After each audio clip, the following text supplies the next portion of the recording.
else.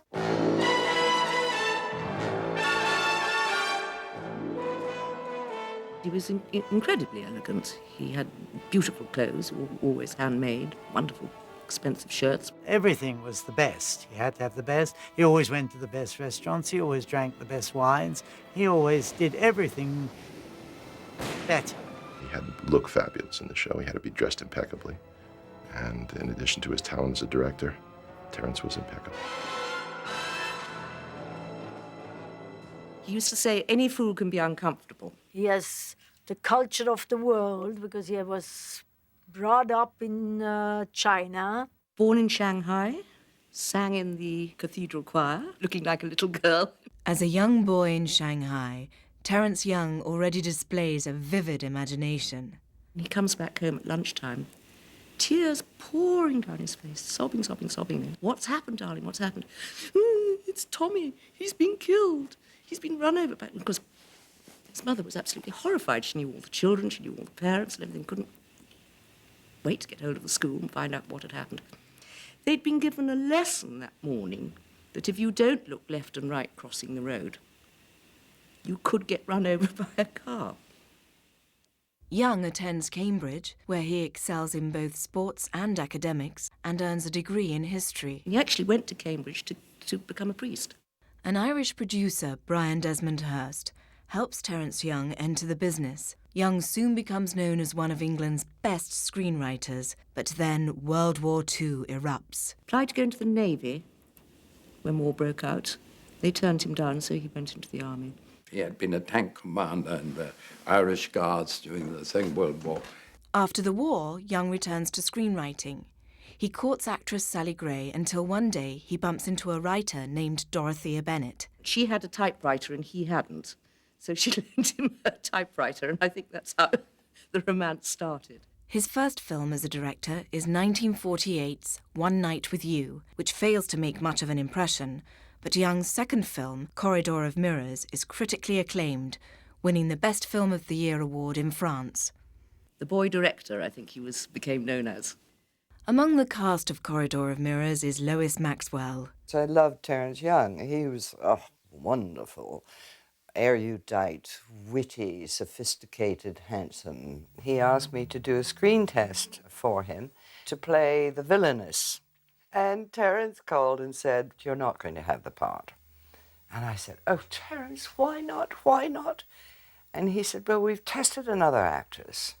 And quite frankly, she looks as though she smells of sex, and you look as though you smell of soap."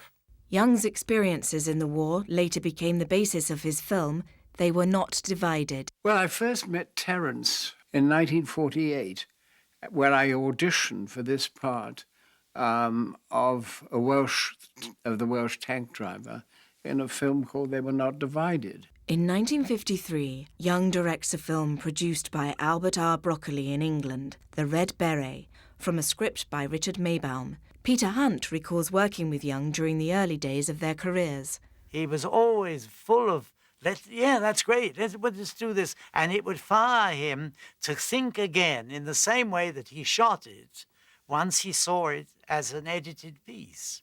And that is how we would develop certain sequences and make them even better and better. Terence had done a bit of editing, so there was an immediate repartee there, and they just got on. And I mean, I think Peter thought very much the same way that Terence did. You would do outrageous things, and he would say, yes, let's look at it, let's do it. Actually, I think probably editors must have been very frustrated sometimes, because when he said cut, there wasn't much else the editor could do about it. I mean, that was it.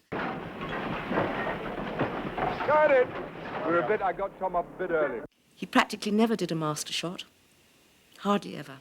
We had such a relationship and a rapport, and I liked him so much that he never upset me at any time and always encouraged me. In 1962, Cubby Broccoli teams with Harry Saltzman to produce the first James Bond feature, Dr. No. To direct the picture, Cubby chooses the director of his earlier film, The Red Beret, Terence Young. All right, here we go now. Action! He had worked with Cubby on a number of productions, so they obviously got on well together. He's the creator with Fleming together and with Sean together of this enormous success.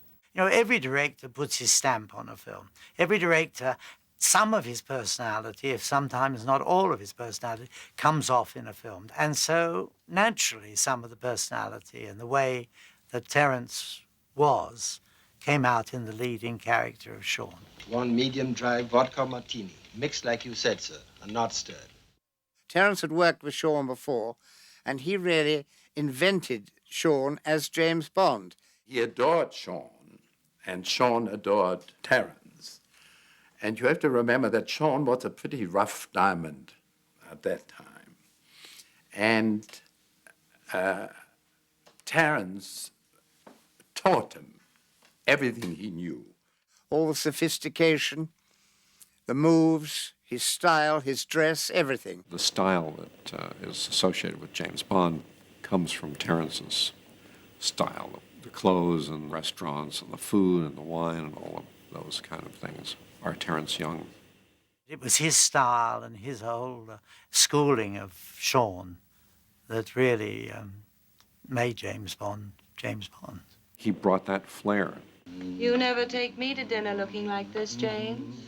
You never take me to dinner, period. I would, you know. Only Anne would have me court-martialed for illegal use of government property.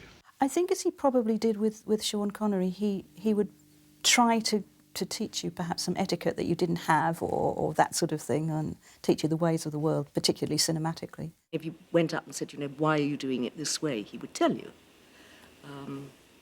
Very generous in that respect. Terence had, certainly as far as I'm concerned, no ego problem. He encouraged my experimenting and showing my sets on the screen. He was a phenomenal character. I mean, he would just absolutely get into your mind what he was thinking. I mean, and you do things for Terence that you without thinking. I mean, you just do it, you know, because you knew that had to be done. That's what was necessary. If you wanted to look at a script, he would either ask for mine or continuities or whoever happened to be handy. Very rarely looked at his own. No notes in it. Practically, he hardly ever did any homework at night.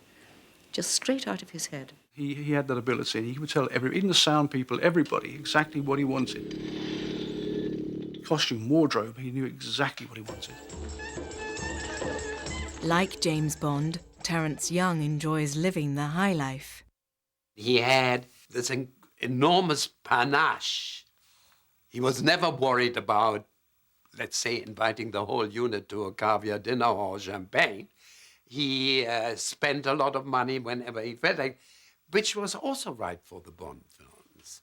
Beluga caviar, Dom Perignon 55. Whatever he made the money, he spent it right away.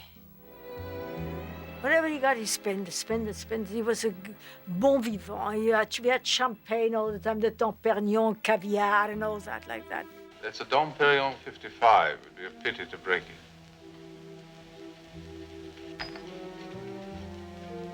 I prefer the 53 myself. Quite often the Dom Perignon was the real thing. The more money he get for the next film, the more he would spend for with his friend. He lived actually at the top of the tree at all times. He lived really in the fast lane. Young's flamboyance comes with a price. Cubby Broccoli twice offers him a percentage of the Bond films in lieu of a larger director's fee. Young takes the fee each time. He always had, you know, money put down in advance. He'd spent it before the picture had even started, practically. He must have earned a great deal of money in his lifetime, but I don't think he ever had any left. His bill for when we were out in the Bahamas, I mean, his single bill was practically the same as the whole company. You know, he threw the most wonderful parties. He was very flamboyant. He was a delightful man. Besides infusing the Bond films with a sense of style and elegance, Young also infuses them with a sly wit. I think he got the point. Since you're here, would you mind giving me something to put on? And he tried to create fun on the set, too, as much as he could. And usually it was so. I mean, I think that everybody had a wonderful time on those pictures. Absolutely wonderful. After directing 3 of the first 4 James Bond films, Terence Young leaves the series. He's got a name for being, you know, the sort of the Bond type picture, but he did a lot of very sensitive pictures. If he had to give you his last shirt, he would do that. And he hated to see anybody with problems. He would always try to help them out. I still have a shirt of his. He gave me one because I had to stand there for hours, and so he gave me his custom-made Italian shirt, a pink one, I remember. I still have that one. I was lucky enough to make a film with him later on in my career, and it was a wonderful experience. Crazy, unexpected, but terrific. Terence was a filmmaker. He had a good eye. He was great with women. He was one of the most attractive men you'd ever see. I remember him. I'm smiling because I remember him so fondly. It was once said of Young that if he had had a choice of 2 films to direct, he would choose the one with the most distant locations. He would cart the whole family, lock, stock and barrel, off to various places. He was not very little at home because he was always gone. We had a lovely farmhouse in Switzerland and a house in the south of France. He had houses everywhere and friends everywhere which he helped. He was never uppity, you know. Well, and we wouldn't allow him either. Did carry on a bit at the dinner table. More and more bottles of wine would come onto the table, and he loved to talk. But most people were absolutely fascinated with it because he had this incredible memory. He remembered so much. 20 years ago, I got married in New York, and he was shooting a picture in Rome called Incheon. I got married on a Saturday. He flew in from Rome to give me away because my father was dead. So he gave me away to my husband-to-be and flew back the next day. So that's how close we were. Luciana's, absolutely, you know, became my mother's sort of adopted daughter at one time, practically, you know. One of Young's last films was another spy thriller, The Jigsaw Man, from a novel written by Young's wife, Dorothea Bennett. As a writer, she wrote 6 books, one of which, The Jigsaw Man, we did make into a film.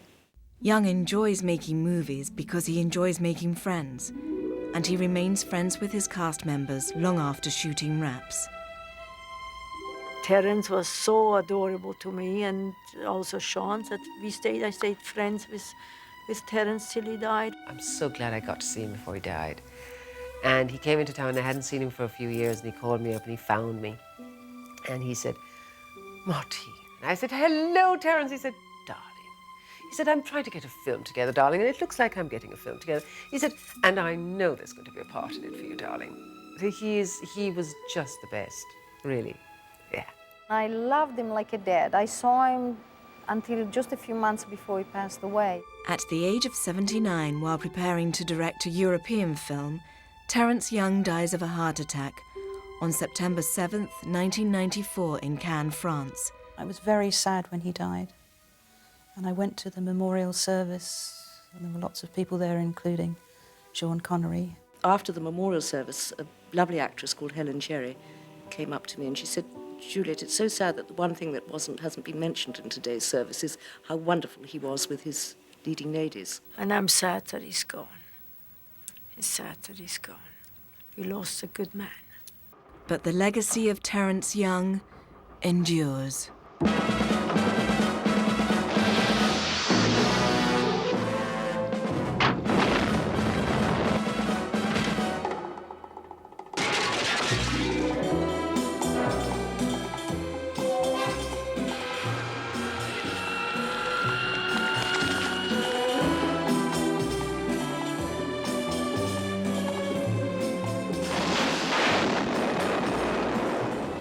Well, I suppose one has to say that his legacy was that he was the first director of the Bond pictures, and I think, as has been said before, set a style. No question about it.